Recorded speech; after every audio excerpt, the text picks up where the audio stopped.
Good morning, everybody. We're going to start here in just a minute. Lots of people still hopping on here.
All right, we're going to get started. Good morning, everyone.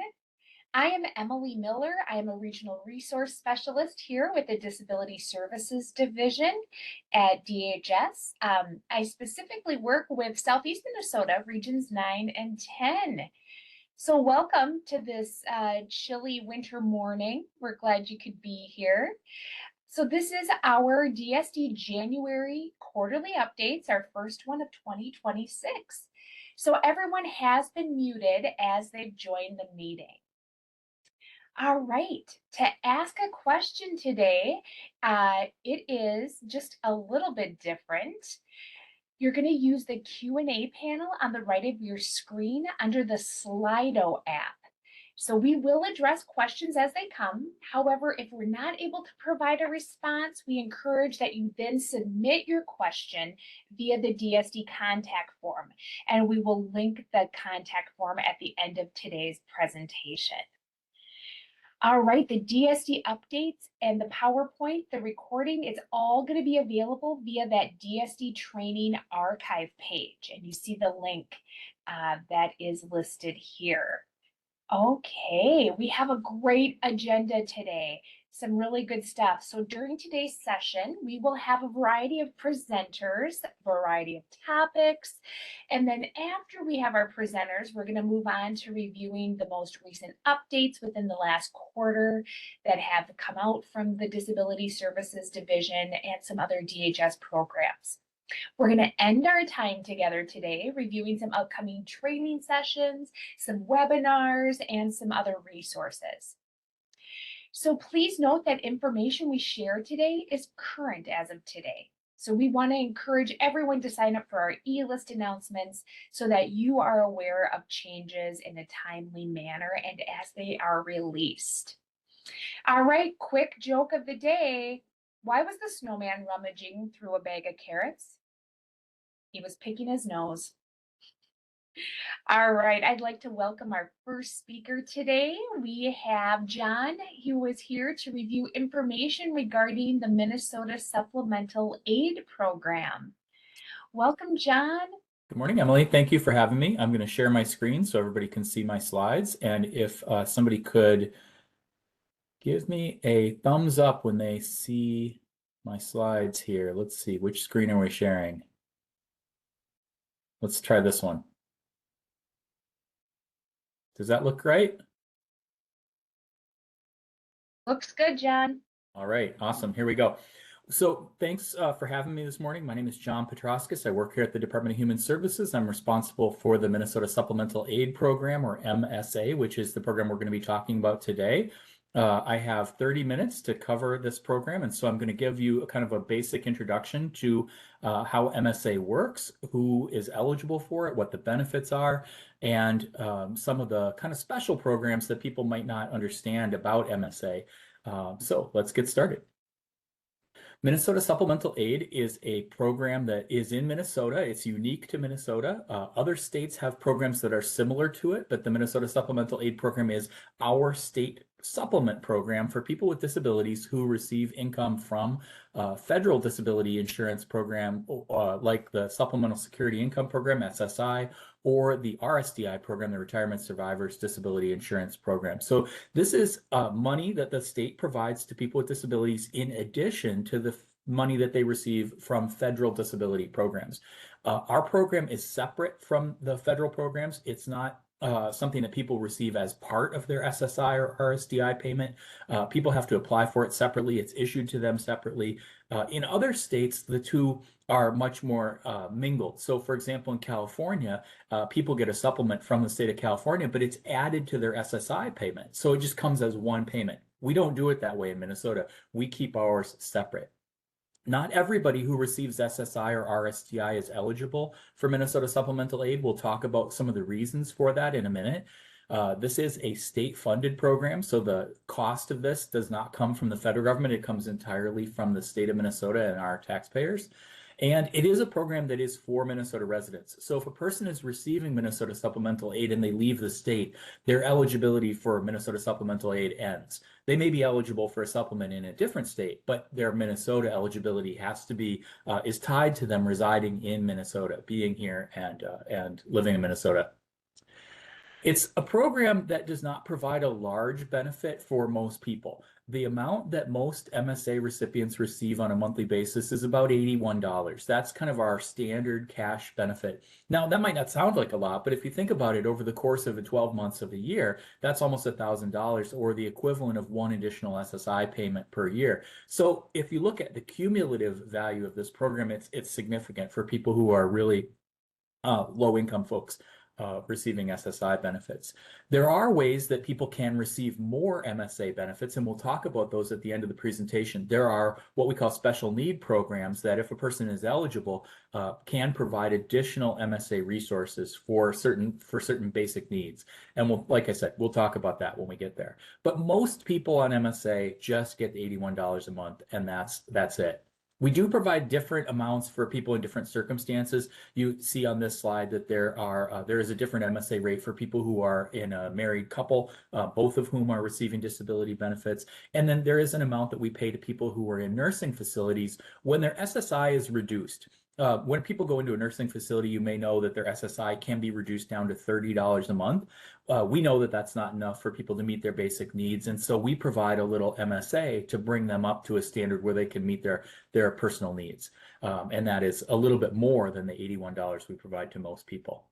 Now, in Minnesota, there are a couple different ways that you can get onto the Minnesota Supplemental Aid Program. One way is if you are receiving general assistance benefits or some other cash assistance from the state, and you are then approved for SSI disability benefits or RSDI disability benefits, we will just turn the person's case over to an MSA case. They don't actually have to apply for anything. It just happens automatically. So that is awesome for people who are already receiving cash assistance from the state when they get approved for SSI or RSDI benefits. So that transformation just happens. They don't have to do anything.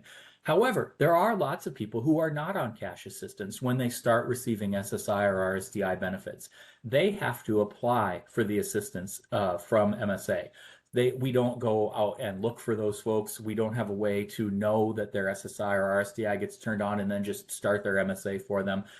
So that's one reason that some people in Minnesota who are eligible for MSA don't receive it. They don't know about the program, or they haven't applied for it, or maybe they were eligible for it and they stopped receiving it for some reason. So we know that there are people out there who are eligible for MSA but not receiving it, and then they have to apply for it. The way that you apply for benefits in Minnesota, many of you probably already know this. There are kind of two different tracks. We have an online application which is called MN Benefits or Minnesota Benefits. That is a quick and easy way for people to apply for cash assistance, food assistance, childcare assistance, emergency assistance online. There is the traditional way to apply, which is by filling out a paper application, what we call the combined application form, the link to which is here on the slides. That's something that then would have to be either mailed, faxed, dropped off at a county or tribal human services office or brought in person for the agency, for the county or tribal human services agency to process that application. More people are using our online application than are using the other way of applying these days. So, and that is, I think, the easiest way for people to apply is to use the MN benefits application. So let's talk about what it means to be eligible for Minnesota supplemental aid.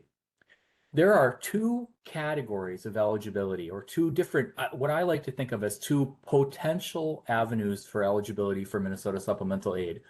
The most common reason that people get MSA is that they are receiving disability benefits from the Supplemental Security Income, or SSI program.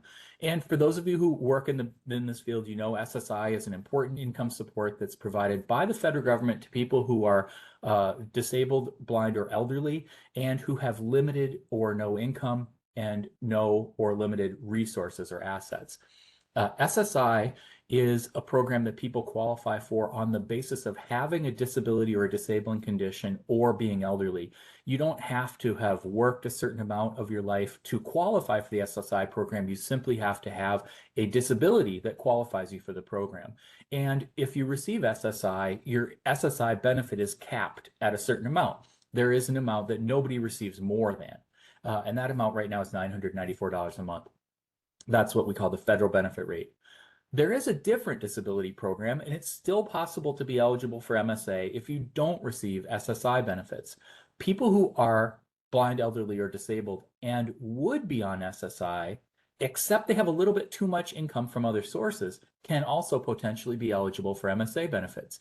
The most common situation where that happens is when a person is receiving RSDI, sometimes called SSDI benefits. These are disability benefits that are provided as a form of insurance by the federal government. When people pay payroll taxes to the federal government, they are basically buying disability insurance coverage. And if they become disabled after having worked enough to qualify for the RSDI program, their disability benefits come from a different bucket of money than the SSI program. And there isn't a cap. I mean, I should say there is a cap, but it's much, much higher. For SSI recipients, the cap, that federal benefit rate that I mentioned, is $994. For RSDI recipients, the cap is much, much higher. I think it's somewhere over $3,100, $3,200. I don't know exactly the amount, but it's much, much higher.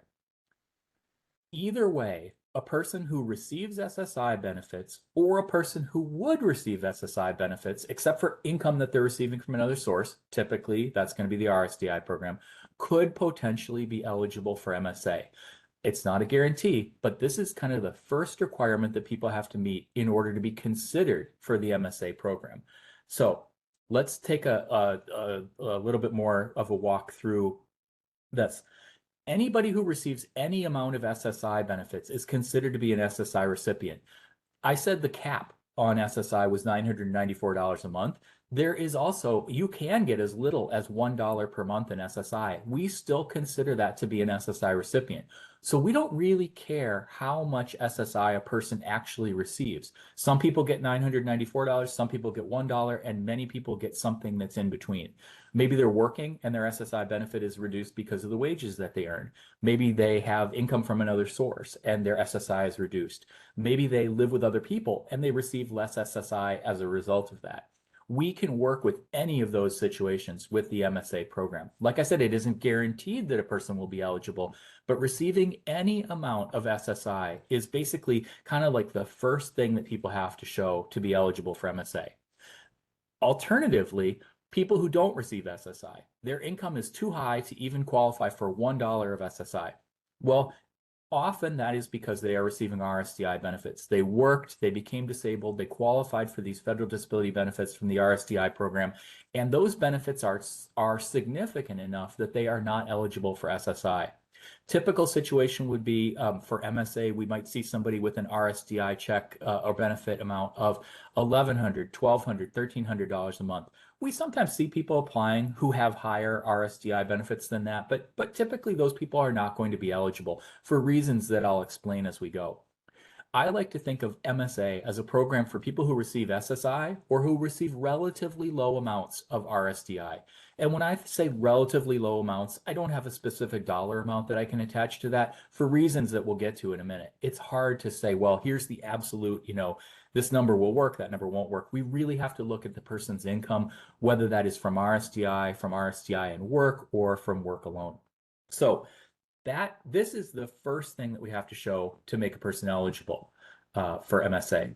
The next thing we have to do is we have to look at their assets. Now, if a person receives SSI, we don't actually look at their assets. We don't care that their assets, what their assets are, what they own, because we know that to receive SSI benefits, a person's assets must be less than $2,000. That's a federal rule from the Social Security Administration. So we don't actually ask SSI recipients to verify their assets. We know that their assets are below $2,000. The state of Minnesota has an asset limit for our cash assistance programs that is $10,000. So we know if a person's on SSI, well, their assets are way below that $10,000. We don't even need to ask. We do, however, ask about assets for people who don't receive SSI benefits. Let's say, for example, a person who gets RSDI benefits of $1,100 a month. Well, we do have to ask that person about their assets because we need to make sure that they have less than $10,000. And the value of their assets is really, we're only looking at four different things. We're looking at cash that they have on hand. We're looking at the value of their bank accounts, whether that's in stock, savings account, checking account, certificates of deposit, but anything in a bank. We also look at the value of stocks and bonds that a person can sell without a financial penalty. So this is going to be not very common situation, but sometimes people do own stocks and they could sell those stocks and they could use that money to meet their basic needs. However, we don't count the value of stocks that a person would have to pay a penalty to access. And the common situation is, let's say somebody has a retirement plan, a 401k or a 403b that's invested in the stock market, maybe in mutual funds. If they are too young to access those retirement benefits without a penalty, we don't count the value of those assets. And typically this is what happens. We don't end up counting a lot of those things as assets. We also can look at the value of vehicles that people own. However, we don't count the value of the first and most valuable vehicle that a person owns. So vehicles are really only an issue if a person owns more than one. Then we have to look at the value of the second vehicle, the third vehicle, the fourth vehicle, and we have to add the value of those things to any stocks and bonds, any bank accounts, and any cash that they have. If the total of all those things is $10,000 or more, they are over our asset limit for the program, and they either have to reduce their assets or they just remain ineligible for the program. So that's assets. Now, the vast majority of people who receive Minnesota supplemental aid benefits in Minnesota are SSI recipients. And so for them, this asset question is really irrelevant. And we'll just move on past this question. But I wanted to raise it because it is something just to be aware of. This is an issue that people have to meet. Now, let's say we've gotten past the fact that a person's an SSI recipient or an RSDI recipient, they have limited assets. Now we have to look at what income standard are we going to apply for MSA. I like to think of these income standards or thresholds or limits as buckets. And depending on a person's living situation or living arrangement, we can either use a large bucket or a medium-sized bucket to determine eligibility. When a person lives alone, we use the large bucket. And basically we say to that person, okay, we have this bucket and it holds a certain amount of money. You put all of your money into that bucket. And if there is a gap at the top of the bucket, we will fill it with MSA benefits. The value or the amount that bucket holds in our situation right now is $1,055. Let's say you've got an SSI recipient who receives $994. If they put their $994 into that bucket, and here on this slide, it's the orange bucket, the larger one, there's a gap, right? 994 is less than 1,055. That gap, that difference, is the amount that we would provide to the person in the form of the MSA benefit. Now, let's take a different situation. Let's say you've got an SSI recipient, they're receiving $994 a month, but they live with another person. Maybe it's a child or a spouse or a friend. We then consider that person to be living with others. And the threshold, the income limit for MSA is lower. We use the blue bucket, which is smaller, and it only holds $755. If you take that person's SSI benefit, remember I said it was $994, and you put that into that blue bucket, it's going to spill over the top. There's no gap. There's no need for that person to receive a supplement. The reason that we have two buckets is that the state, this is the way that the MSA program is designed. We know that it costs more to live alone than it does to live with other people. And therefore, the income limit is higher for people who live alone than for those who live with others. We know that people who live alone, they don't have anybody else to share the bills with, right? Where a person who lives with others does, and therefore the income limit is lower. This is one of the big reasons that a lot of people who receive SSI benefits in Minnesota don't receive MSA benefits. They live with other people, and when we put their income in the bucket, it spills over the top, and there's no gap for us to fill with MSA. Now, there are situations where a person can live with other people and be considered to live alone. We basically ignore the fact that there are other people in their household. Maybe we ignore the fact that they have a spouse or a roommate or whatever. The reasons for that are anybody who is, here's the circumstances, I should say. Anybody who is on a waiver of any kind is considered to live alone for MSA purposes, even if they live with other people. We consider them to be living alone. That's because they're on the waiver. People who are eligible for MSA housing assistance, which is a program we'll talk about in a minute. There's a huge overlap between those people and people on waivers, by the way. These aren't totally mutually exclusive categories. But people who are eligible for MSA housing assistance are also considered to live alone. And people who constitute a separate household are considered to live alone. Now, you might wonder, what's a separate household? Well, I'm going to talk about that on the next slide. But just remember that if you have a client who lives with other people, maybe they are receiving SSI benefits, they live with other people, they may or they may not be eligible for MSA. I always encourage people to apply. The worst that can happen is we'll say you're not eligible for the program, but it's possible that they will be. Now, let's talk about what is a separate household. We know that a lot of people, because they are SSI recipients, they don't have a lot of housing choices, right? It's expensive to live on your own. Apartments often cost more than the SSI benefit provides in terms of monthly income. So many people on SSI have to live with other people because that's what's economically that's necessary for them. They may rent a room in a private home. They may live in a rooming house with other people. They may have roommates, but under some circumstances, we can consider these folks to be living alone, even though they live with other people. The reason that here's what it would take to consider a person to be living alone. If they live with other people. First of all, they have to be paying rent per an individual lease. Somebody has to be paying rent. They have to have a lease.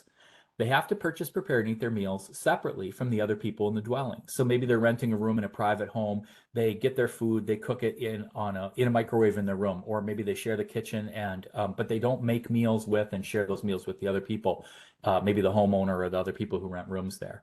So their food preparation and eating is completely separate. And they have exclusive use of some part of the residence. That could be a bedroom, it could be the basement, it could be the attic. It doesn't matter. We're not going to be specific about that, but there has to be some part of the dwelling that is theirs and theirs alone. Now, I always use the example of people who live in a rooming house. They rent a room, they have a lease, they pay rent, they maybe share a kitchen and a bathroom with other people in the rooming house, but economically, they are very distinct from their neighbors. They should be considered a separate household for MSA purposes. Likewise, people who rent a room in a private dwelling. Maybe they have a room in the basement where they live, they purchase their food separately. They're completely economically distinct from the homeowner or the person who is renting them that room. Those are people who are eligible for MSA because we consider them to constitute a separate household from the other people that they live with. So I think I'm going to stop talking about this. We only have 30 minutes and I want to get through the rest of my slides. Other things that you need to know about MSA is most people on MSA receive other benefits, such as SNAP, the Federal Food Assistance Program, and medical assistance, the federal healthcare coverage. Most MSA is paid out to people either by direct deposit into their bank accounts or on an EBT card, an electronic benefits transfer card. The person receives this cash benefit and they can spend it on whatever they want. MSA is not like SNAP, where you have to go to a certain store and spend it on certain things. MSA is cash assistance and it can be used however people want to use it. It's important to remember you can't receive MSA benefits at the same time that you're receiving housing support benefits. So if you have a client who, for example, is living in a housing support setting like an adult foster care or a board and lodge, where their rent or their room and board expenses are paid for with housing support, they cannot receive MSA at the same time. These two programs do not occur simultaneously for people. If a person is working while they're on MSA, they're going to have to report their earnings on a monthly basis, and we're going to be adjusting their MSA benefit accordingly. And people have to touch base with the county or tribal human services agency on at least an annual basis to ensure that they remain eligible for the program. So what we call annual recertification. I told you before there were some ways that people can receive additional MSA benefits, and I'm going to go into a little more detail about this. These are called special need programs, and I'm going to talk about 5 of the special need programs briefly. The first special need program that I'm going to talk about is called the MSA Special Diet Allowance. Some people who have a medically necessary special diet are able to get MSA benefits, additional MSA benefits, because we know that it costs money to follow one of those diets. Any of you out there who have a certain diet, you know sometimes products can be expensive. Let's say you're gluten-free or you're lactose-free. Those products can be more expensive than regular food items. And so MSA can provide a kind of a boost for people who have these medically necessary special diets. We require people not to just say that they have these, but they actually have to get proof from their doctor that they require a certain special diet. So there is a form that they can use, and that can be provided to them by the county agency, that they take that to their doctor. The doctor says, here's the diet I think you need, and then we return that to the county. They add this amount to the person's MSA benefit. There are only certain diets that are allowed, and those diets are the ones that are listed on this slide. I'm not a dietitian, so I don't know what these diets all mean, but you can receive more than one of these diets. It has to make sense for those diets to work together. So we do ask doctors to say, hey, do any of these diets overlap? Are any of them contradicting one another? For example, we wouldn't have somebody on a high protein diet and a low protein diet at the same time, right? Because that doesn't make any sense. So we have to have medical evidence of the need for these special diets. And once we have that, that needs to be renewed every year. We can't just get a note from a doctor and then leave the person on a special diet allowance forever. They have to go back to the doctor at least on an annual basis. So the value of these diets depends on the diet. Some of them we add a small amount of money, some of them we add a greater amount of money. But that's kind of how the special diet works. This is the most common MSA special need program. About 20% of the MSA caseload of 31,000 people receives a special diet. So this is something we have about 5,000 or 6,000 people in Minnesota who get additional MSA benefits because of their medically necessary special diets. Another special need program that we have is for guardian and conservator fees. This one's not used as much because there just aren't as many situations where people are eligible. But if you do have a client who pays a guardian or conservator, professional guardian or conservator, to provide that service to them, we can provide up to $100 a month in MSA benefits to cover that cost or to contribute to that cost. Now, why don't we see more of this? Well, often guardians and conservators are friends or family members, a spouse or a child of a person, and they aren't allowed to collect that fee. This is something that we don't, professional guardians and conservators are a little bit less common. In many counties, professional guardian and conservatorship services are provided by the county agency, and we don't pay the county to provide their services. So we're really talking about kind of a small group of people here who do pay professional guardian or conservator fees to a professional to provide those fees. But I don't know how many of you have clients who are in this situation. If you do, think about this as an alternative way potentially to help that person pay for those services. Another Hey, example John, of, yes? real quick, I just wanted to interrupt and just let you know you're good on time, so take as long as you need. We're totally fine on Okay. time. Okay, I'm doing fine. I got enough time to get through what I need to here in 30. So another one of these special need programs is the representative payee fee. This is much more common than the guardian and conservator fee. When people have a professional representative payee managing their federal disability benefits, whether that is their SSI or their RSDI benefits, they often have to pay a fee for that. And that fee is set by the Social Security Administration. I believe that fee right now is $57 a month. It changes every January 1st. And we can, through the MSA program, pay that whole fee for people. Now, many people have a rep payee who is a friend or family member, so those people aren't allowed to collect a fee. We're only talking about professional representative payees, but there are lots of people out there who have professional representative payees and pay a fee for that. the MSA program can now pay the total cost of the representative payee. We used to only be able to pay $25 a month, and so people were left paying out of pocket for representative payee services. But the legislature changed this program a few years ago, and now we're able to provide the whole amount of $57 a month. So that's a really awesome thing. If you have a client who does have a rep payee and they're not getting MSA to pay that fee, that's something you definitely want to help that person apply for MSA and get that paid. I always get this question though. People might say, I have a client who's in a housing support setting and they pay a rep payee fee. Can they get MSA to pay their rep payee fee? No. There's a different way to handle representative payee fees for people who are in a housing support setting, and it's called the prior income reduction. Basically, the person pays the fee and we subtract that fee from that person's income, and then the amount that they have to pay to the housing support vendor is reduced. We don't need to add money to the person's budget because basically through housing support, they're subtracting this fee from the person's income. It's actually just a much cleaner, more elegant way to handle the representative payee fee than providing it through MSA. So for those of you who do have clients with rep payees who are in housing support settings, make sure that their housing support client obligation is not is reflecting the fact that they're already paying a rep payee fee.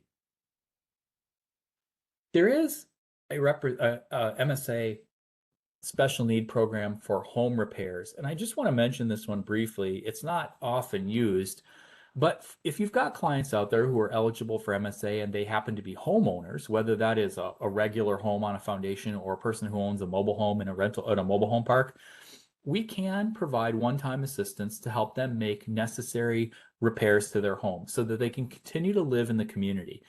The nature of those repairs is kind of limited. We can really provide help only with the roof, foundation, wiring, heating, cooling, or water sewer, but this is still significant. Let's say you've got a client who's living in a mobile home and their furnace goes out and they have no other resources. They've tried all the different things in their county and there's nothing that can help them. We can use MSA, for example, in that situation to repair or replace their furnace, their air conditioning unit, to make necessary plumbing repairs, to fix a broken window, that kind of basic, like small stuff. This is a program that you're really going to have to work with your county agency where your client is located to figure out how they like to do this. Everybody does this differently, handles this differently.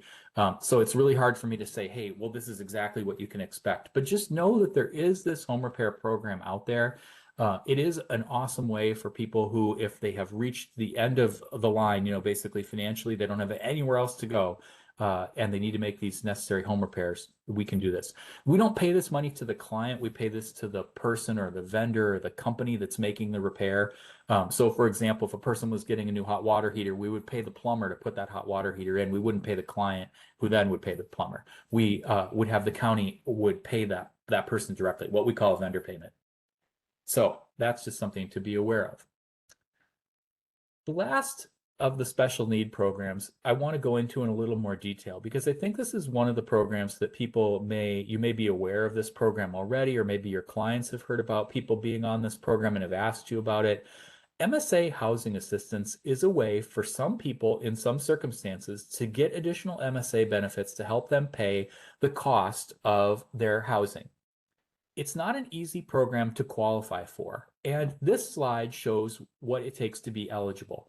You basically have to be everything on the left side of the slide, and you have to be in one of the categories on the right side of the slide. So let me go through these and in kind of just an overview, and then I'll go back through them in a little bit more detail.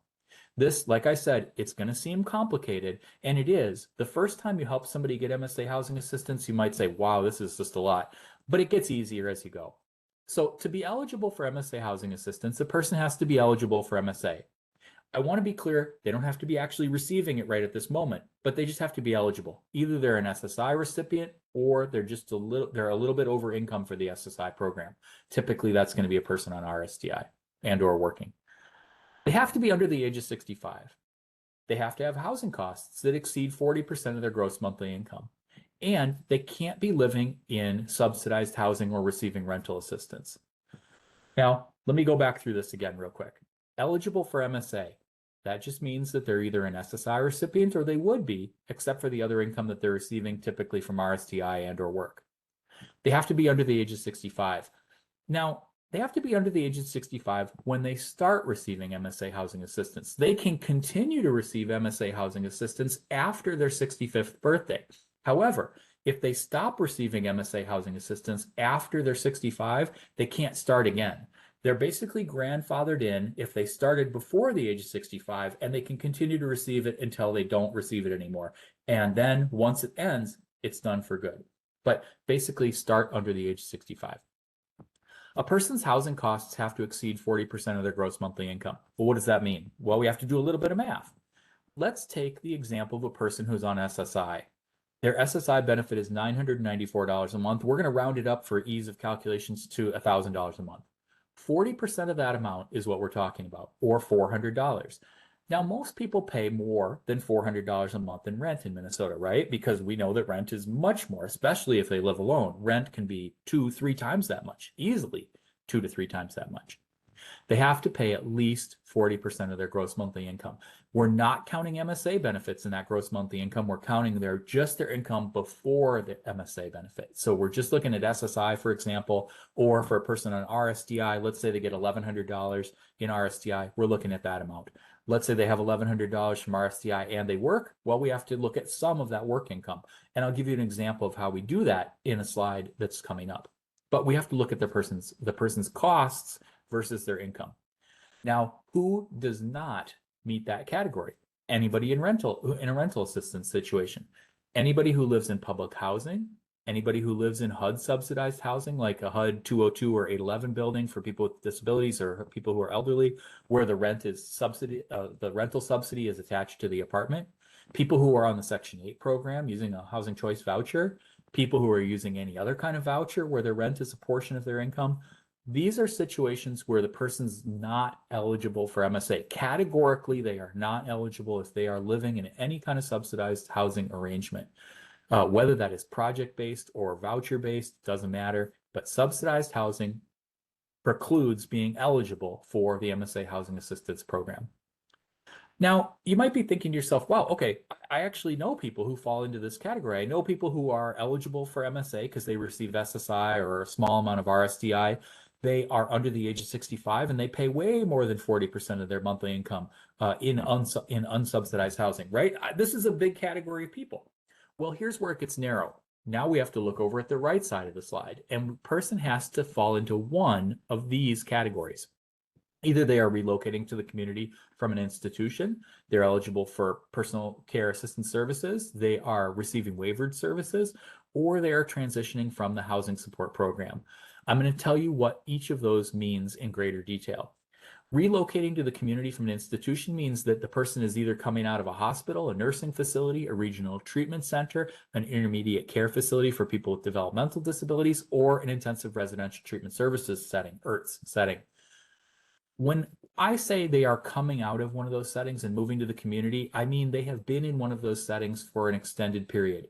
I don't mean your client walked into the emergency room because they had a cold and then they left. That's not what we're talking about. We're talking about people who were in one of these institutional settings for an extended period of time, and now to leave that setting, they need help from MSA Housing Assistance to be able to make that transition.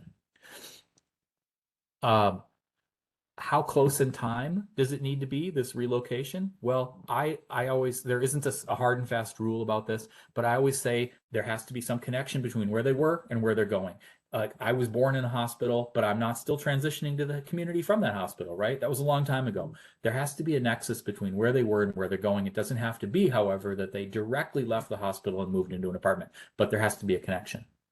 Eligible for PCA services just means that they have been assessed. They've gone through the Min Choices assessment, and they have been determined to be eligible for PCA services. We don't see a lot of people using this as a way to get housing assistance. The far more common is that the person is receiving waivered services. We don't care what waiver, we don't care what service, we don't care the degree or the gravity of the service. It just means that they are on a waiver and they are receiving waivered services. If their waivered service were to end, they would no longer be eligible for MSA housing assistance. This is conditioned on their actually receiving those waivered services. They can't be on a waiting list for a waiver. They can't just have been determined eligible but refuse the services. They need to actually be receiving waivered services of some kind to be eligible. Or last option would be transitioning from a housing support setting. Some people, when they leave a housing support setting, maybe they move out of adult foster care, they leave a board and lodge facility, and they move into the community. They were on housing support when they were in that setting, and now they no longer are, and they need MSA housing assistance to help them pay their rent, their shelter expenses. So they're leaving one of those settings. It is also possible theoretically for a person to switch from using housing support to using MSA housing assistance to continue living in the community. This is much less common than it used to be, but it is still an option. And if people have questions about that, I can get into that detail a little bit later. But let's say you've got a client who meets all these criteria. They are everything on the left side of the slide, and they fall into one of the categories on the right side. What happens? Well, we give them a bunch of extra money. Let's use this example of a client who is receiving SSI and leaving a regional treatment center. He finds an apartment, it's $1,100 a month. He can't afford that just on SSI alone. So he applies for MSA housing assistance. We know that he's eligible for MSA potentially because he's an SSI recipient, right? His housing expenses are certainly more than 40% of his gross monthly income, and he's under the age of 65. And because he's leaving a regional treatment center, he's relocating to the community. This client is eligible for MSA housing assistance. He keeps all of his SSI. We give him $81 in MSA benefits, which is the normal cash part, and we give him $483.50 in MSA housing assistance. And now his income is almost $1,600 a month. He can afford that $1,100 a month apartment, and he has some money left over for transportation, food, clothing, and other basic needs. This is what the MSA Housing Assistance Program is intended to provide. It's intended to give people with disabilities choices about where they live. Now, this client could continue to live for $1,100 a month in his own apartment, but he could also say, you know what, I'm going to move someplace a little cheaper. I'm going to move someplace a little more expensive. Maybe I want to live alone instead of with a roommate. Maybe I want to have an apartment instead of living in a shared environment or renting a room. He's got choices because we've given him this additional resource that gives him more options in terms of housing. And this is the typical situation that we see for MSA housing assistance, is the person's getting this kind of money. I want to give you an example, however, of a situation where a person would normally not be receiving MSA, but housing assistance makes them eligible for a little bit of MSA just because it makes the bucket bigger, basically. Remember I talked about those buckets? When a person's eligible for MSA housing assistance, that orange bucket I showed you that held $1,055, it suddenly gets a lot bigger. It holds almost $1,500. And we put a person's income into that bucket and there's a gap, right? Maybe their income would have overflowed the bucket before, but now because the bucket is bigger, there's a gap and we have to fill that with MSA. This example is exactly that situation. Here we have Kim, who's 50 years old. She's disabled. She's on a waiver, and she's paying $1,200 a month in rent. So she's under 65. She's disabled. She's receiving RSDI benefits for $1,000 in RSDI because she's disabled. And so she would potentially be eligible for MSA housing assistance. She also works. And in this situation, we don't count all of her wages. We count a little bit less than half of the amount that she earns. This client in this situation is making $900 a month. We only count $417 of that. We add that to the $1,000 of RSDI that she receives. Her total income for our purposes for MSA is $1,417. But that's less than that bucket holds with housing support. We put all that money into the bucket and there's still a gap. That gap is $121 in this particular situation. That's the amount of MSA that this client can receive. She normally would not be eligible for MSA. That $81 that we provide, she's way over income for that based on her RSDI and her earnings. But when we figure MSA housing assistance into the equation, that bucket gets a lot bigger. Now there is a gap and we can fill that with the MSA program. And this is an example of a client who doesn't qualify for a lot, but still that $121 is $1,400 a year. And that's the equivalent of more than 1 month rent over the course of the year. So cumulatively, this is still impactful for this client. It's not completely changing her budget like it does for the other guy on this example that I gave you before, but it's still significant. And so this is why the MSA Housing Assistance Program is really kind of important for people. Now, that is the end of my slides. I have gone over by a few minutes, but I want to also put up my contact information if people have questions about the MSA program, about MSA housing assistance, about any of the special need programs. I'm available to answer those questions. Just feel free to send me an email, and I'm happy to try to help you out. And if there are questions, I don't know if you want me to answer them now or later, but I'm here. Yeah, John, there's a couple questions that came in that you might be able to weigh in on. One right. is, does the MSA housing assistance amount affect a person's monthly SNAP benefit? Yes, it does. That's a great question, and I'm so glad that somebody asked it. Anytime MSA goes up, SNAP could potentially go down. MSA is considered is income that the person has, and in the SNAP budget, when income goes up, SNAP benefits can go down. I always want people to know that they are going to be better off with the MSA special need program, whether that's a special diet, rep payee, housing assistance. They will have more money total because they receive that. But it is kind of like a teeter-totter. When we put more MSA on one side of the teeter-totter, they put less SNAP on the other side of the teeter-totter. You will be better off still, but people need to be prepared for that. And it can be really frustrating for clients to feel like, well, we're giving them money with one hand and we're taking it away with the other. But that's just the nature of how these two programs work together. Income is any income increase is going to potentially decrease their SNAP. It's very hard to say exactly how much because SNAP is a complicated program that's based on a lot of different factors, including a person's expenses. So it's impossible to say exactly what the impact will be, but I would caution clients to just be aware that they can see a reduction in their SNAP.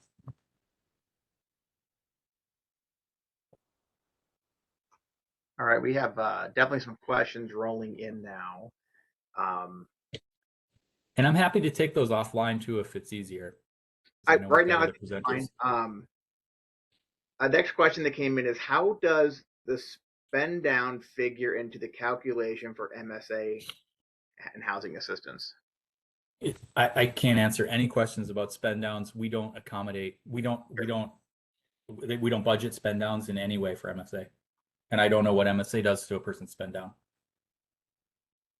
Thank you, John. This might be a little out of your subject area as well, but you might have some insight to share. The question was, is assisted living considered housing support? The answer is it can be. I used to work in housing support. I mean, there are assisted living settings that use housing support. Some do, some don't. So it would really, that's very location dependent.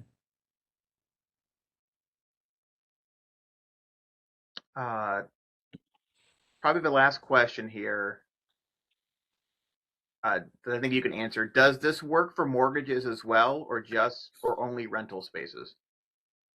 Yeah, MSA housing assistance could potentially work with somebody who had a mortgage. We don't have a lot of examples of that because most MSA folks, they're not in a situation where they could. But we have, that happens. I'm going to say it's probably not even 1 or 2% of the total MSA housing assistance caseload.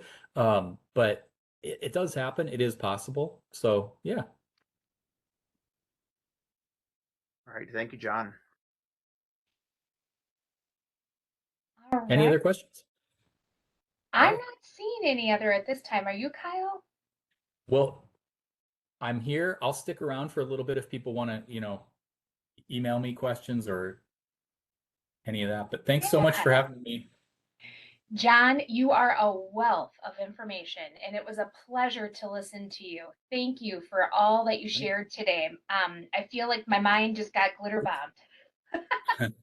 Yeah, it's a lot. It's a little bit of a fire hose of info, I know. But no, thanks. That's great. We appreciate that you know your program so well and that you could share this with us. And for us that maybe don't touch MSA, this was great. So again, our deepest appreciation for your time today. My pleasure. Thank you. All right, take care. Okay, everybody, we are going to transition to our next speakers. We have Miss Janet here, and oh, there she is, Miss Carly. All right, I knew that you guys were going to appear on the screen. Welcome from SMIRT, and take it away. Thank you, everyone. I'm not so sure I want to follow John up, but here we are. Um, Hi there, I am Janet. I am the State Medical Review Team Policy, Legislative, and Communications Lead. And then with me here today is Carly Pedersen, the Eligibility Supports Manager with HCEA.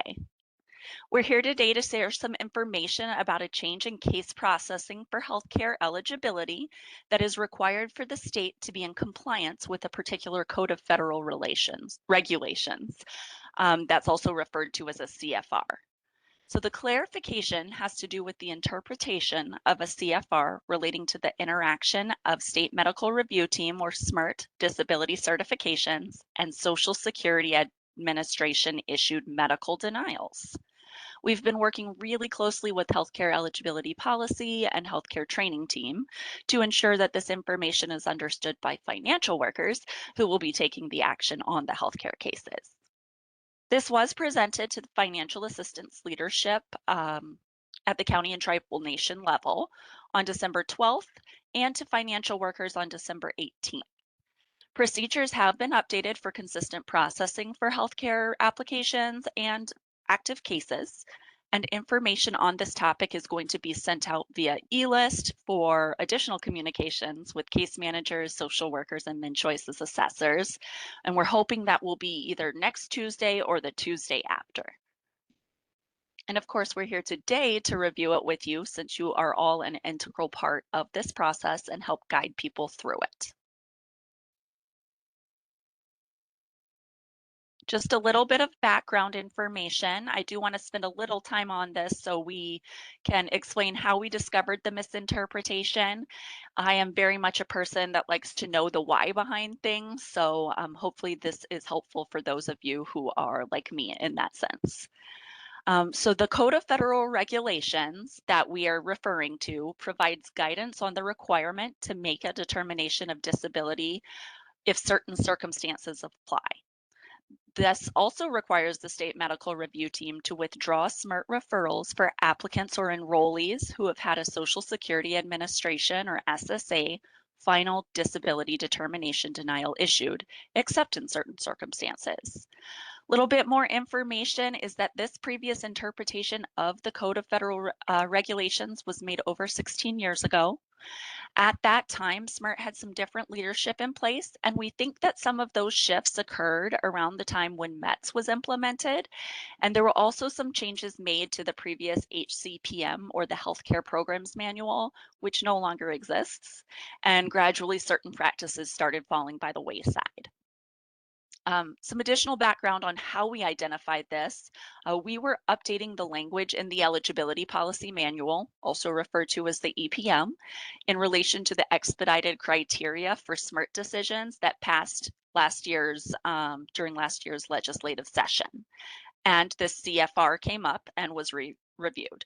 And that's when we identified the misinterpretation.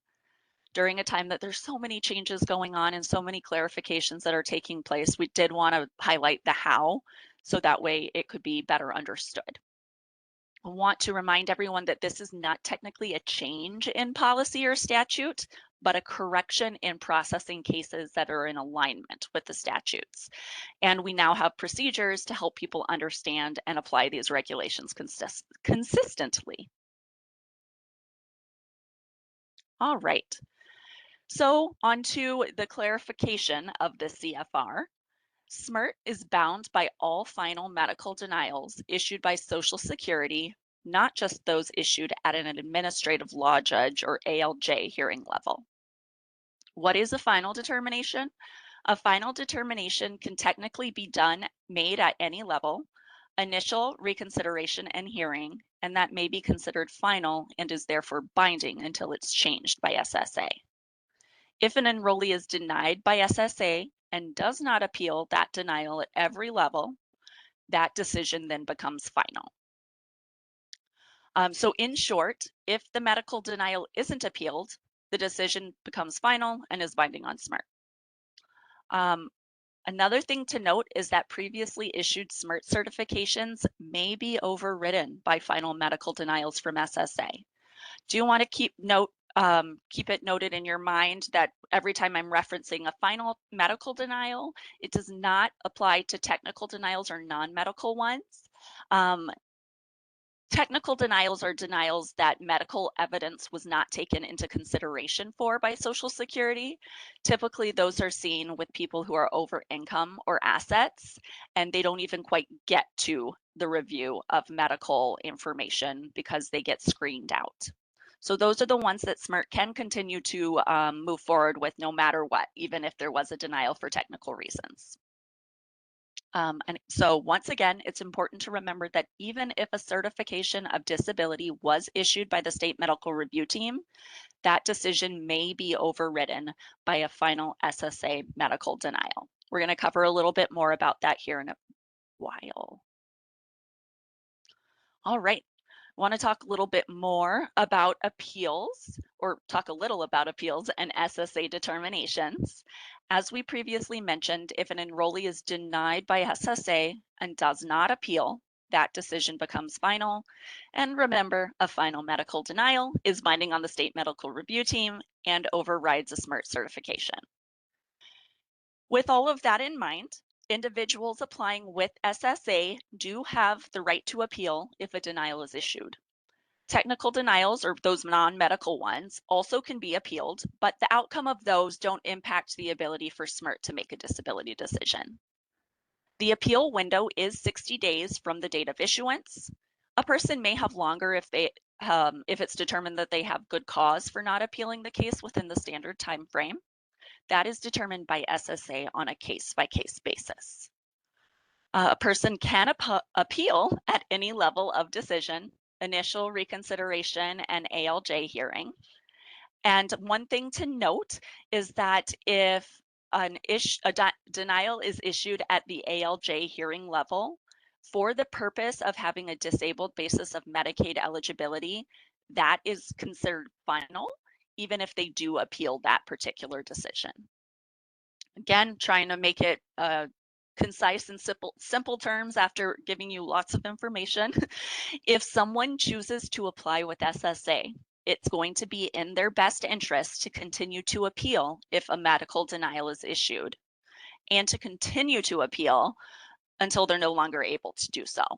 That is what will help protect current enrollees open to Medicaid on a disabled basis from having things closed out if they have a SMRT certification in place. So if they apply, appeal, and keep appealing.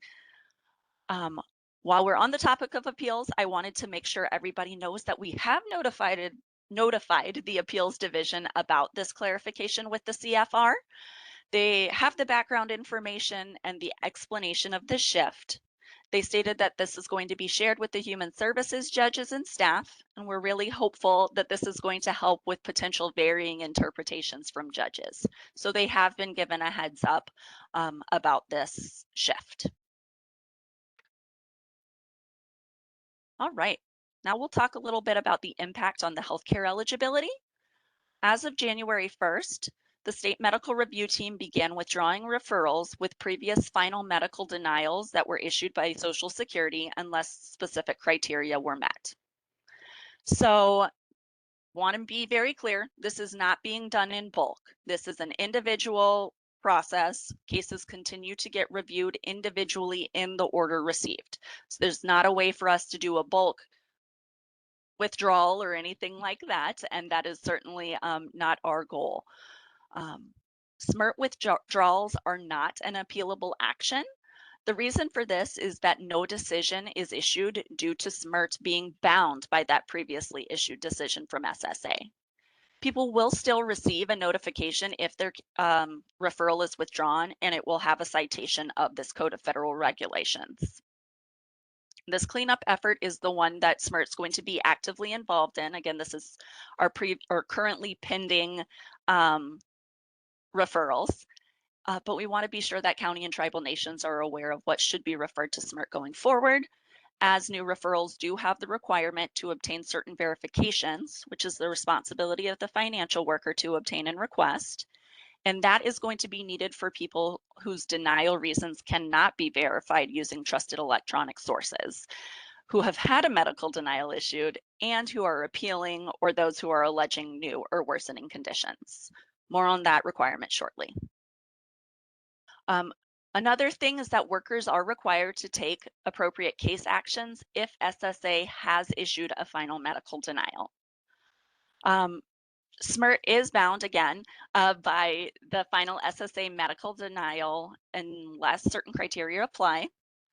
A withdrawal from SMRT due to an SSA medical denial does indicate that the applicant or enrollee no longer has a disabled basis of eligibility for Medicaid. And workers are required to redetermine eligibility under all bases if a final medical denial is issued by SSA. I want to make it very clear that this is not stating that a Social Security Administration decision or application is required for a SMRT referral. That is not the case. We want to be sure that's clear. I know that's been confusing to some financial workers. What this is saying is that if there has been a final medical denial, or if it's not clear what type of denial was issued, that state medical review team will need to have that verification. I'll cover a little bit more about verification pieces in a bit. All right. This is a continuation from that previous slide, which indicated an effective date of January 1st. As noted at the start of the presentation, there are some practices that have shifted over the years, maybe as far back as when METS was first rolled out, and back when certain updates were made to the no longer used HCPM. One of these items is a requirement for applicants and enrollees to provide verification of the outcome of the referral for other benefits, and that applies to the outcome of applications with Social Security. So we are returning to the existing policy requirement of applicants and enrollees providing this verification when, if they do apply with Social Security. If someone doesn't apply with SSA, there's not going to be a verification required. We do want to make sure that it's noted that it is often in a person's best interest for them to apply with Social Security for disability benefits. The Disability Hub and other resources are available to help determine what a person's best course of action will be for their individual circumstances. All right, a little bit more about this need for verification. Some of you may have heard some financial workers being able to check the Social Security Administration status using a program called SMI. That stands for Shared Master Index. That is an electronic source that is available. I want to make sure it's noted that a financial worker checking SMI does not always meet this policy requirement, because SMI does not always provide sufficient detail into the case's denial reason or dates of denial, which is necessary for us to determine what dates can be used for reviewing disability evidence and whether a SMRT referral could be made with that Code of Federal Regulations taken into consideration. So there may be times that paper verifications are needed. And again, we'll touch base on verifications a little bit more. Little bit more information about the impact on healthcare eligibility. A financial worker is required to review the outcome of previous applications with Social Security and will need to obtain necessary verifications of medical denials or appeals. In SMRT referrals where an applicant or enrollee has had a previous decision by Social Security may not be allowable according to that Code of Federal Regulations. All right. Just want to also highlight, we're going to go through this a little bit more, that this last bullet does not mean that a new referral cannot ever be made. So we'll go through those scenarios that are appropriate for a SMRT referral, because we've talked a lot about what we can't do. So I want to make sure it's known that we are still going to be able to do many certifications of disability and that many people are not going to be impacted by this clarification. Included here are some examples of when a case can and should still be referred to SMRT for a disability determination. It's not an exhaustive list, but we want to make sure that we give you those most common scenarios. So the first is if the applicant or enrollee has not applied for Social Security, so they haven't gotten around to applying yet, or they're not going to apply, or if they were denied for a reason other than the medical disability. We talked about that being a technical denial.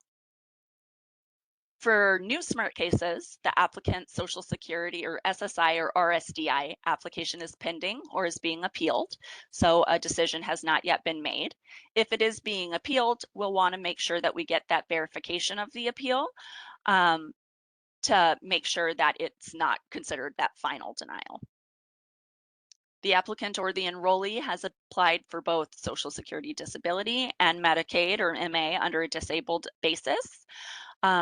But SSA has not yet issued a decision within 90 days. Excuse me. The applicant or enrollee was denied by SSA over 12 months ago, and then they're also now reporting the disabling condition has worsened or changed, and they have not filed a new SSA application. There are going to be situations that it's been less than 12 months, and they are stating that things have changed. If that is the case, they do need to request that Social Security reconsider or reopen the case. However, if SSA declines doing so, a SMART referral can be submitted.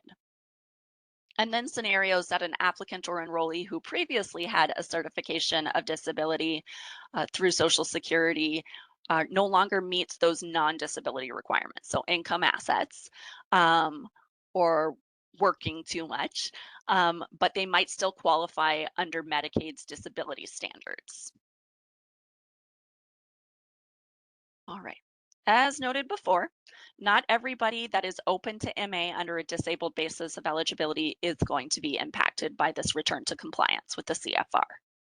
A lot of people are going to be able to have their information electronically verified, but for those whose information can't be verified using those trusted electronic sources, paper verification will be required. The situations that a verification might be needed would be if the reason for their SSA denial isn't clear, or the appeal status for medical denial cannot be verified electronically. Like I said, SMI sometimes gives us good info, sometimes not so much. It'd also be necessary to submit verification if a person received a final medical denial, but is now alleging new or worsening conditions. This is going to be needed because the date a final medical denial is issued by SSA may impact when any new decision could be made by SMART if there is that new or worsening condition. Additionally, SMART might be limited on what medical documentation can be used or even be unable to issue a separate decision due to the amount of time that has passed. If verification is required, the county or tribal nation financial worker will send the applicant or enrollee a request for information with the date that the verification is due. There are some different ways that people may have access to this information if it is requested. People may already have them handy. They can call Social Security to request that their decision be mailed or remailed to them. Or people can access this information online through the My Social Security account that can be created. All right. So we do also want to acknowledge that there are going to be some situations that a person's disabled basis of eligibility will end. This means that they would no longer be eligible to receive waivered services. So a person's MA under a disabled basis of eligibility could end if requested verifications are not received by the due date, or if a final medical denial has been issued by SSA. Again, this still applies even if a SMART certification is in place, because those final medical denials override SMART certifications under that Code of Federal Regulations. Again, want to make note that the number of people who are going to be impacted by this return to compliance is not expected to be a massive number, but we do anticipate that there will be individuals no longer eligible and will have to have their services closed under waivers. Please keep in mind that there are still many supports that are available for people if they're eligible under another MA basis. PCA services, for example, is one of those. So people who do remain eligible for MA may still be able to receive certain services despite having that disabled basis of eligibility ending.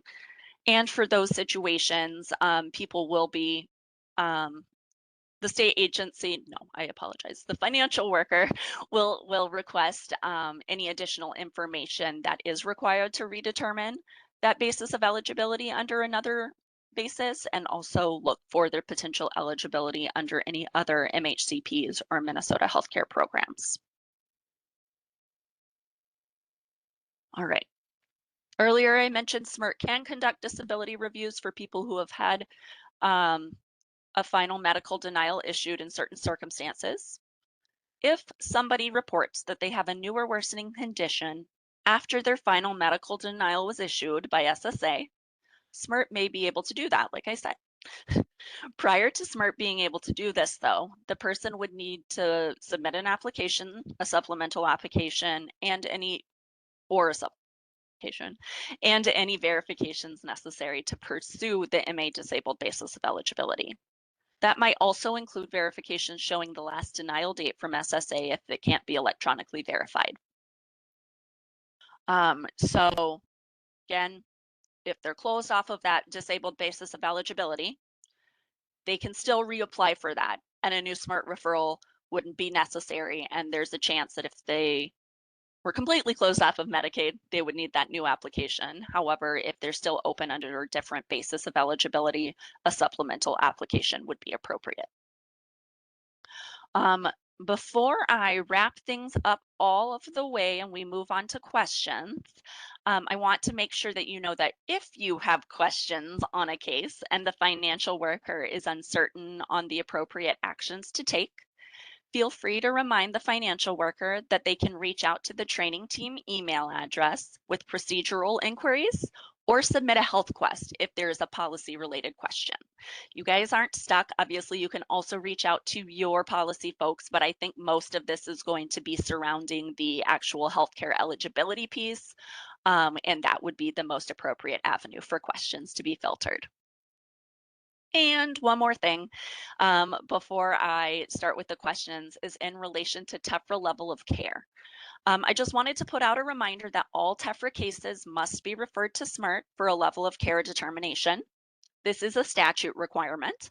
And so if a person is going to be opening to a waiver, but is going to access it through another program, the SMRT referral should be requested for the program that's going to open first. Someone's going to be going onto a waiver after they get approved for TEFRA or MAEPD. We want to make sure that referral that comes through is for TEFRA or MAEPD, since the waiver is going to be the one that starts later. I know that this is something that financial workers insert when they are submitting the referral, so it's just going to be helpful to know if you happen to know and you know they're going to be opening on a waiver at a later date, not a bad idea to mention it on the 5181. And again, just reminding everybody, all TEFRA cases do need to come through the state medical review team for a level of care assessment per statutes. Okay. Well, that was a lot of information that followed up a lot of information, and I anticipate there will be a lot of questions. I am going to pop out the Q&A here so I can see what is happening. Sorry, stand by. Hey, Janet, real quick, as you're looking at the chat, we've noticed that if people give a thumbs up to a question, it starts putting it at the top. Oh. But otherwise, they might also be at the very bottom. Kind of depends on how people react to them or not. So you'll find them in two spots. Okay, sounds good. All right, what are we doing here? Just a second, sorry.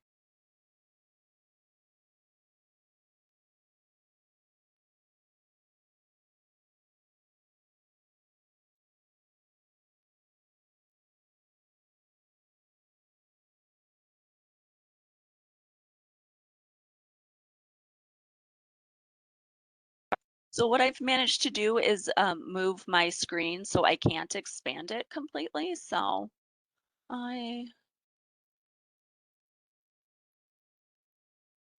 don't know. I'm happy to read these out loud if that would be helpful. That would be amazing. Thank you. All right. One question that came in, where would be a good place to find a high-level overview of how a lead agency can check status of SMRT within the portal? A high level, within what portal is being referred to in ISDS? That would be my guess, but it's not clear. Okay, so if it's an ISDS, I know that is something that gets kind of shared out when you attend ISDS training and the different slides. Um, I would suggest revisiting those. And if you need an ISDS refresher, feel free to register for that. Um, that is open to assessors, case managers, social workers, and financial workers, and is held on the third Tuesday of each month. All right, thank you, Janet. The next question, this one came in early, and I know you covered it later, but it's an important question, so you might just want to recap it anyways. What happens to people who have their disability decision overturned? Then are they no longer eligible for the waiver? Correct. So that is a situation that they would no longer be eligible for a waiver, and that they would be closed off of that disabled basis. Um, and if there are newer worsening conditions that get reported in the future, they are, again, more than welcome to reapply for a disabled basis of eligibility to potentially be reopened under a waiver in the future. All right, next question. I don't know what specific slide they're referencing, but maybe you can answer this. When slides say worker, are you always referencing SMRT or financial workers? Great question. When I'm saying worker, I'm referencing the financial worker. Thank you. Next question. I had thought a person were required to apply for Social Security if applying for SMRT. Is that not the case? Carly, do you want to take that one, or I can too? Yeah, the requirement to apply for Social Security is not, there's going to be a bulletin issued with some updated information, but there is no longer a requirement to apply for Social Security for any purpose. Carly, your audio is a little off. Janet, could you perhaps reinforce what Carly said? Absolutely. So what Carly mentioned is that there's actually going to be a bulletin coming out in the future to clarify that that is not a requirement any longer. We were able to go to the financial worker leadership regarding to this earlier this week, and we are working on getting some language sent out to workers. I'm saying we as HCEA, not SMRT, since that's a policy directive. But there will be some more information coming through about that. Thank you both. Next question. Will technical denial be reviewed, or will they continue under SMRT through the approval date? Yeah, so if there's a technical denial, that really, SMRT isn't worried about that. Financial workers shouldn't be worried about that. That certification will continue through the state medical review team, because that is not a situation that someone's final decision would be overridden, since they didn't look at any medical information. All right. Who is responsible regarding submitting a referral to recertify a person's SMRT certification? Are they being notified when a referral is needed? Yeah, great question. So that is the financial worker that gets that notification. They get a message in Maxis through their daily worker report. It's a little message that comes through about 90 days prior to the ending of that certification period. So the financial worker would submit that referral for the CDR. Next question kind of it bridges that. If SMRT eligibility is ending, how is that communicated to the waiver case manager? If SMRT eligibility is ending, that would be the financial worker would need to give you a 5181 to make that communication to ensure that it is noted and sent over to you. Awesome, thank you. Next question.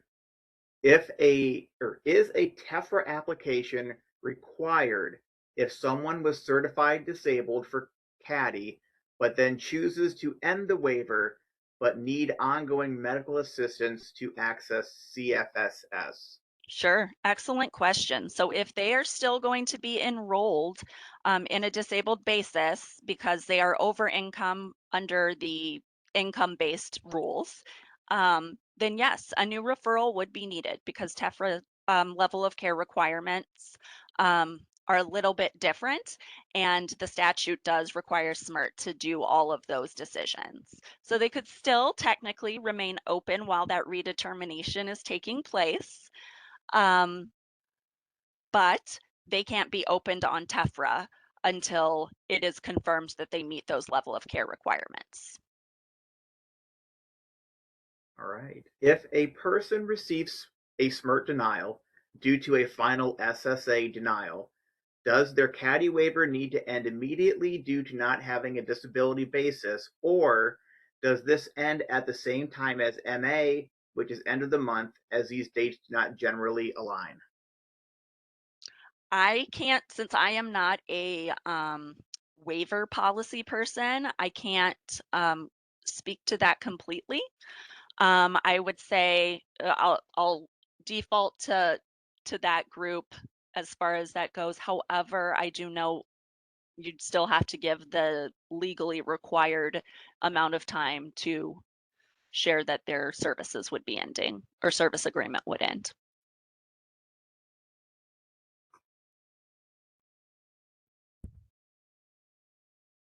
All right. Is a new SMRT referral needed if someone was certified disabled for CADI, but then chooses to end the waiver? I think we already asked this question. I Oh, the apologize. TEFRA one?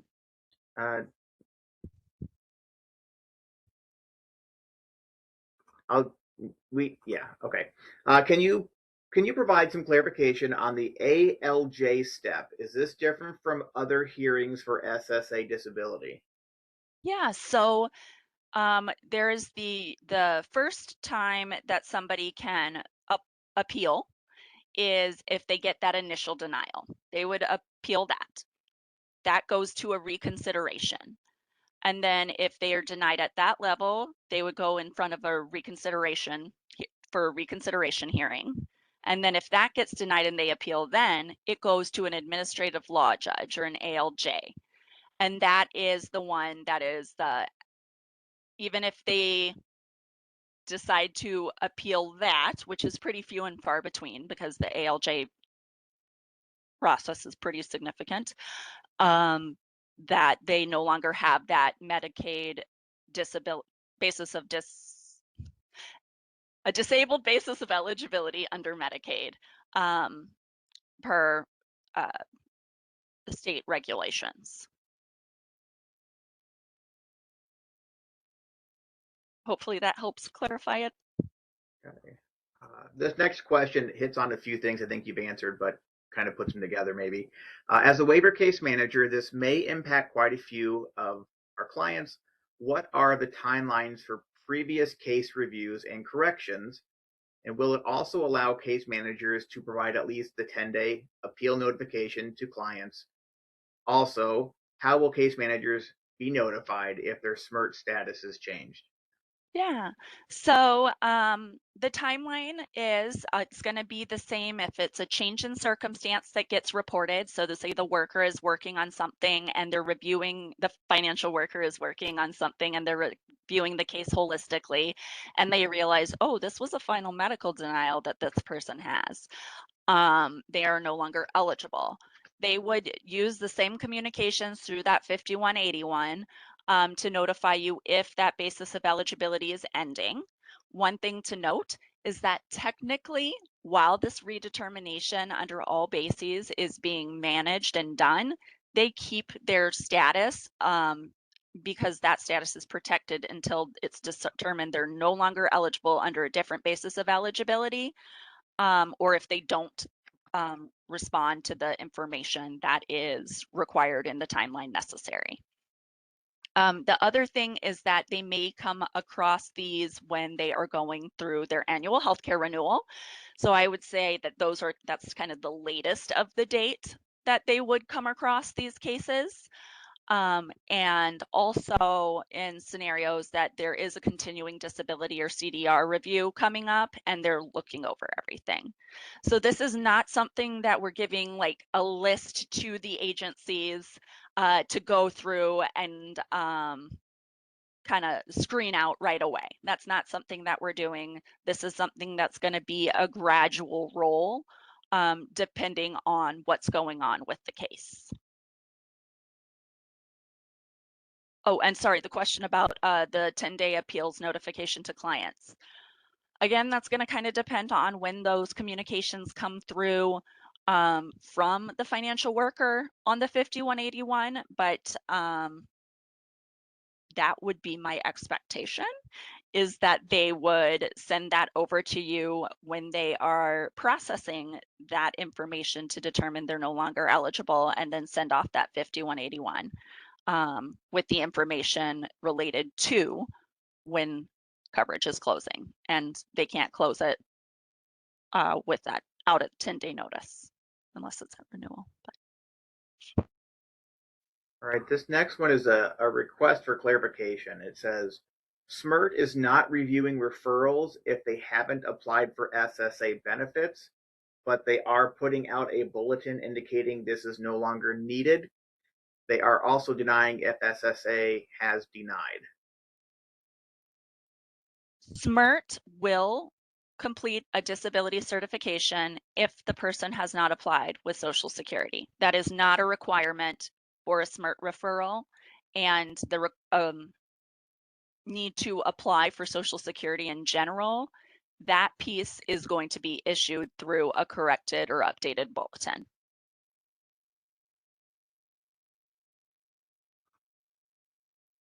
And then to kind of go on the denying if SSA has denied. If SMRT by chance gets a referral that there has been a final medical denial issued by Social Security, then that would be withdrawn. So I want to just kind of acknowledge the difference between a denial and a withdrawal. A denial is we have reviewed the case, and based off of the case information we have, they don't meet the criteria. A withdrawal is when we don't get enough information, like they haven't returned their forms, or in this now situation, we can't make a decision because of the Code of Federal Regulations. That would be a withdrawal. Denials are appealable, withdrawals are not.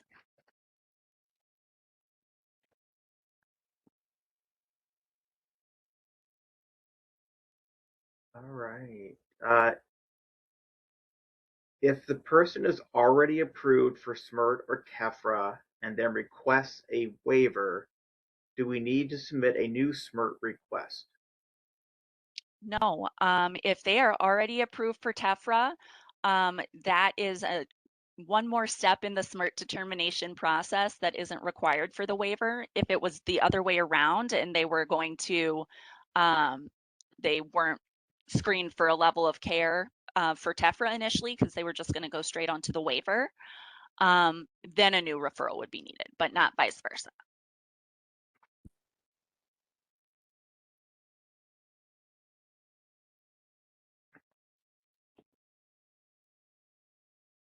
All right, I think the questions are slowing down.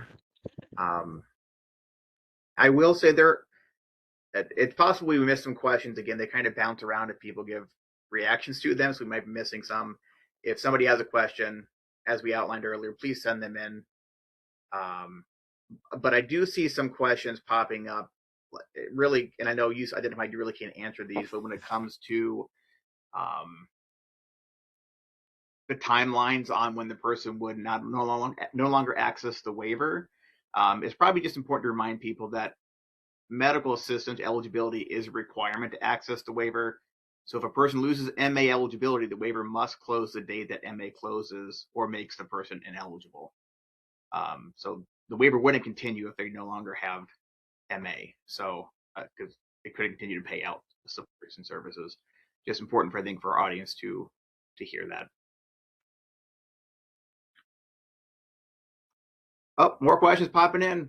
Could a person in theory be issued a medical denial, wait a bit, and then report a changing condition and apply for SMRT instead? Or again, what will be the SMRT process in that case? Sure. So in theory, yes, but there are a lot of actions that would take place between that. So they get that final medical denial and say they're already open to a disabled basis. That would have to close. Their waiver would close. They would be redetermined under a different basis of eligibility, and if found eligible, would stay on that. If they do then report that there is a change in their condition, whether it's a new or worsening one, it depends on the timeline. If it's less than 12 months and from the time the final denial was issued, then they would need to request that reopening or reconsideration from SSA. And SMRT couldn't do anything in that situation until SSA declines to review, reopen, reconsider. If it has been over 12 months, then SMRT can look at it, but there is a limitation on what information we would be able to look at, which you guys don't need to worry about. But we would not be able to start it any sooner or earlier than that final denial was issued. So there would still be an interruption in their services. All right, thank you, Janet. And then with these changes, will the SMRT referral form be updated at all to add additional questions? That's the DHS 6123 form. I'm trying to think. I mean, I know it asks the questions of if they have applied for Social Security. So that question is already on there. And then if there is a CDR, there's an inquiry about if they have had any change in their condition or medical improvement. That would cover a lot of what we would also need. I do know that the actual referral in ISDS is getting tweaked a little bit. We don't have a deploy date for that quite yet, but it will ask some of those additional questions that we're requesting financial workers to kind of screen relating to this.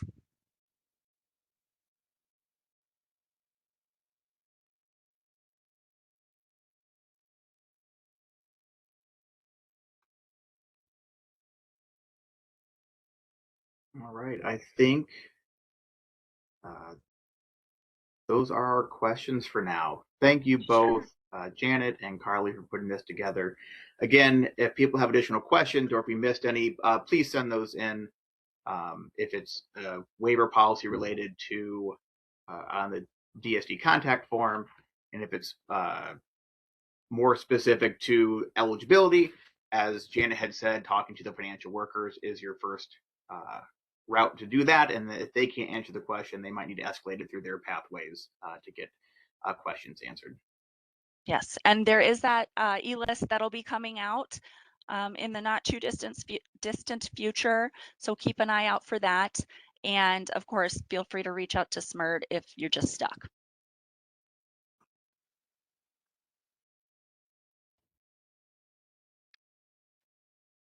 Big shout out to all of our presenters this morning.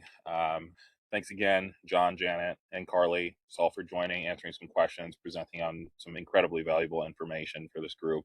My name is Kerwin McKay. I'm a regional resource specialist, and I'll be reviewing our DHS announcements for the quarter.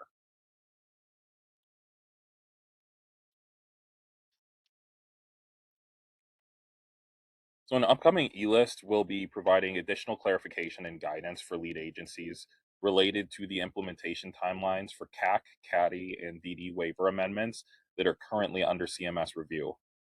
As of January 22nd, DHS has not received CMS approval for the proposed amendments. Please note that these amendments only pertain to CAC, CADI, and DD, and the BI waiver renewal also contains amendments that are currently under CMS review.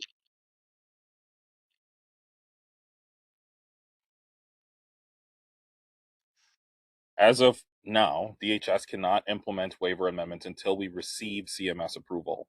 When we receive approval, we will be sure to send an e-list announcement to share more information, including the anticipated implementation timeline, guidance for lead agencies and providers, information about systems updates to implement the changes, and next steps for rate calculation and authorization for DWRS framework services and FRS tiered rates. Please, please, please keep an eye out for the DSD e-list announcements that will communicate when those changes are effective. Effective January 1st of 2026 for people on BI, CAC, CADI, and DD waivers, remote reassessments conducted by interactive video or telephone may substitute for in-person reassessments for the number 4, consecutive reassessments. This does not include the 65th birthday reassessment. Oh, sorry, I apologize. This does include the 65th birthday reassessment. After the 4th consecutive remote reassessment, an in-person reassessment must be completed in the 5th year. This policy only applies to the 4 disability waivers, so BI, CAC, CADI, and DD waivers, and does not apply to alternative care, essential community supports, elderly waiver, or community first services and support.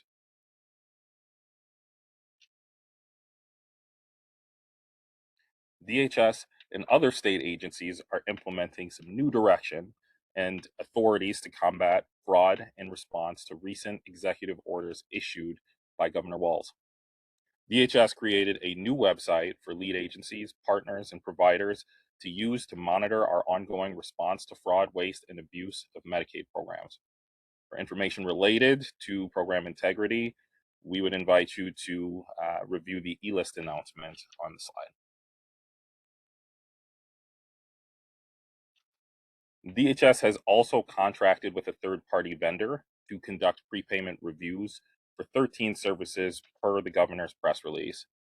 Providers subject to prepayment review must follow all licensing, enrollment, and statutory requirements, including service suspensions or terminations.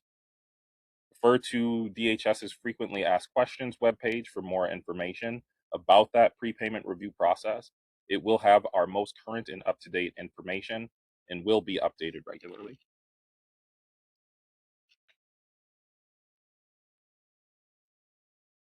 If your question is not found on the prepayment review FAQ, you can either submit your questions to dhs.healthcare-providers@state.mn.us or contact the MHCP Provider Resource Center at 651-431-2700. You can also review the MHCP Provider News and Updates page for additional information. Prepayment review is at the top of the webpage along with other important reminders. Please note that DHS has also implemented a 245D licensing moratorium for home and community-based services. Under the moratorium, DHS will stop accepting new applications for 245D licenses, stop adding new service lines to currently licensed providers, and cancel all submitted applications currently in their queue. During the 24-month moratorium, DHS will focus licensing efforts on reconnecting with and reviewing providers that have not been evaluated in over 3 years. This is being done to reestablish compliance with federal waiver plans and to identify post-moratorium strategies to ensure a flow of new applicants that better aligns with statewide service needs. If you have any questions regarding this moratorium, please first review the HCBS licensing moratorium exception process, FAQ. If your question cannot be answered there, please contact 245D licensing at licensemoratorium.dhs@state.mn.us. The Minnesota Department of Human Services will be freezing new provider enrollments in 13 categories of Medicaid services at high risk for fraud. The department is working with CMS to implement the freeze, at which point the state will no longer accept new applications from businesses seeking to provide these services. The start date for the freeze has not yet been determined. As additional information becomes available, updates will be shared through the Gov delivery list and minutes channels.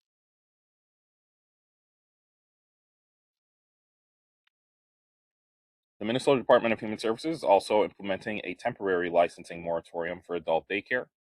This moratorium is expected to go into effect on February 1st of 2026, with an anticipated duration of 24 months, ending on January 31st of 2028.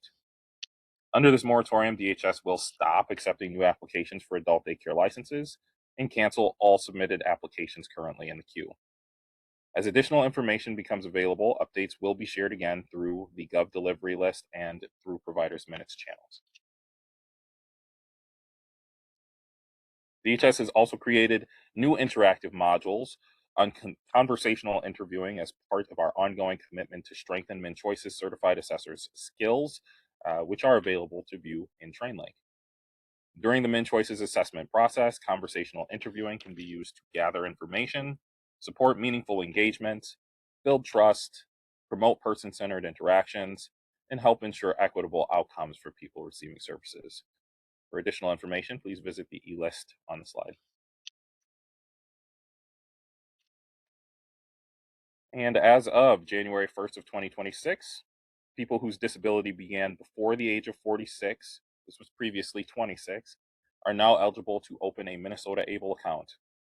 Because of this change, this means many more people with disabilities, including veterans, can save for disability-related expenses, maintain critical benefits like supplemental security income or SSI and medical assistance, and enjoy other tax advantages. To learn more about the Minnesota ABLE accounts, such as information about eligibility, account limits, plan benefits, investment options, fees, and more, we invite you to refer to the link on the slide or submit your questions via the DSD contact.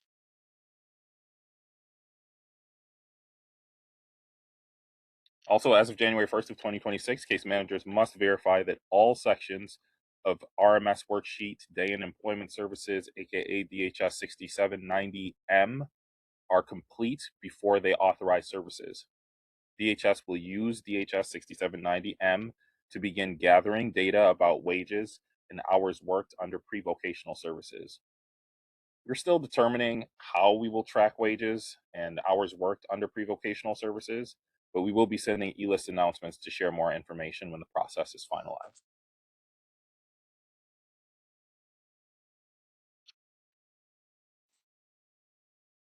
DHS also created 2 new optional resources to help people receiving support increase their communication skills. The How to Encourage and Promote Increased Communication for People You Support is a guide that will include a step-by-step instructions on how to develop a plan to encourage communications growth. This resource is for caregivers supporting individuals who might not always be able to communicate their needs or wants, or need help increasing their communication skills. The plan for supporting communications growth is a template for care teams to outline their support strategies. For additional information, visit the links on the slide or the e-list from January of 2026. Thank you all. Thanks, Kerwin. Appreciate it. Hello, everybody. My name is Lisa Nolan. I'm a regional resource specialist in regions 5, 7E, and 7W, so central Minnesota. Happy to be here. We are going to move on to some training and announcements. So registration for the remaining 2026 DSD update sessions is available via WebEx, which can be found on the DSD training and news webpage, but it is also linked at the bottom of the slide, and which can be found here on the DSD training archive page. The remaining dates and times that are available for the DSD updates in 2026 is April 23rd from 9:30 to 11:30 a.m., July 23rd, 9:30 a.m. to 11:30 a.m., and October 22nd, 9:30 a.m. to 11:30 a.m. DHS is hosting a virtual culture of safety orientation webinars for counties, tribal nations, providers, and other interested parties. After the training, participants will be able to define safety science principles, describe and compare old and new views of safety, Describe how Minnesota uses the incident review model to improve the disability service system. Use the safety science principles to inform their work. This training provides tips and information to help organizations better understand why work does not happen as expected. The training does not cover the best practices to directly reduce incidents and increase safety when organizations serve people. So for more information, you can refer to the DHS Culture of Safety Critical Incident Review, and you can register by using the link on the slide below. The University of Minnesota's Institute on Community Integration, ICI, is hosting an 8-session pilot series as part of the Project Extension for Community Healthcare Outcomes, Project ECHO. This series supports providers, social workers, and other professionals who support people with IDD who have complex or high-level behavioral needs and receive support through targeted, individualized, and intensive positive supports. Registration is required, and to register, you can refer to the link that is on this slide. On this slide are available DSD training resources. So the DSD training news and information site lists current and upcoming trainings and opportunities that focus on the state and federal programs administered by DHS. The DSD training archives includes archived webinars. The MinChoices training page lists webinars and trainings related to the MinChoices assessment and support plan applications. The training opportunities for case managers and care coordinators page contains a list of recommended on-demand trainings for case managers and care coordinators. This next section will provide resources that will be helpful to you and the people that you support. DHS distributes a weekly e-list on Tuesdays containing all announcements for the week. Occasionally, we will need to send e-lists outside of the weekly announcement about timely matters, including emergency or disasters, critical system messages, critical incidences, or messages to a very specific audience. Lead agency staff can subscribe to either the AASD or DSD e-list CBSM page.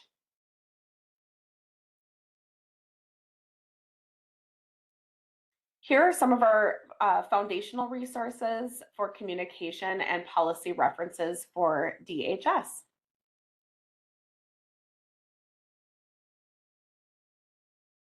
All right, and to reach the RS team for technical assistance, or if you have additional questions about the information contained in this presentation, please submit them using the DSD contact form. Thank you guys very much. Hope you stay warm and have a wonderful day.